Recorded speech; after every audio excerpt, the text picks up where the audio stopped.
আপনারা জানেন ১৯৯০ সালের পরে ২০১৯ সালে ডাকসু হয়, এরপর থেকে আর ডাকসু হয় নাই। তো আমরা বিশ্ববিদ্যালয় প্রশাসনের কাছে ট্রেজারার বরাবর ইতিমধ্যে আমরা চিঠি দিয়েছি। আমরা বলেছি ১৯৯০ সাল থেকে ২০১৯ সাল পর্যন্ত শিক্ষার্থীরা হল সংসদ এবং কেন্দ্রীয় সংসদের জন্য প্রতি বছর ভর্তির সময় যে টাকাটা দেয় সেই হিসাবটা আমাদের কাছে দিতে হবে। ১৯ সালের যে ডাকসুর যে অডিট, সেই অডিটের হিসাবটা দিতে হবে। ১৯-এর পর থেকে ২০২৫ সাল পর্যন্ত যে হিসাব, সেই হিসাবটা আমাদের অ্যাকাউন্টে পৌঁছে দিতে হবে। তো এই চিঠি আমরা দিয়েছিলাম প্রায় আজকে ৩ সপ্তাহ হয়ে গেল। এখন পর্যন্ত বিশ্ববিদ্যালয় প্রশাসন আমাদের কাছে সেই হিসাবটা দিতে পারেনি এবং আমরা আবারও জানিয়েছি, লিখিত অভিযোগ দিয়েছি।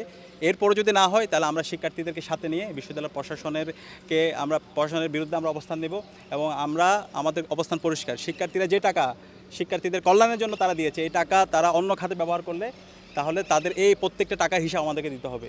প্রয়োজনে তাদের বেতন বন্ধ থাকবে, কিন্তু শিক্ষার্থীরা যে টাকা দিয়েছে সেই টাকাটা শিক্ষার্থীদের স্বার্থে ব্যয় করতে হবে এবং এটার জন্য আমরা বিশ্ববিদ্যালয় প্রশাসনকে বাধ্য করব। তো আমাদের অবস্থান পরিষ্কার, যে টাকাটা ডাকসুর জন্য শিক্ষার্থীরা দিয়েছে সেই টাকাটা ডাকসুর কাছে ফিরে দিতে হবে।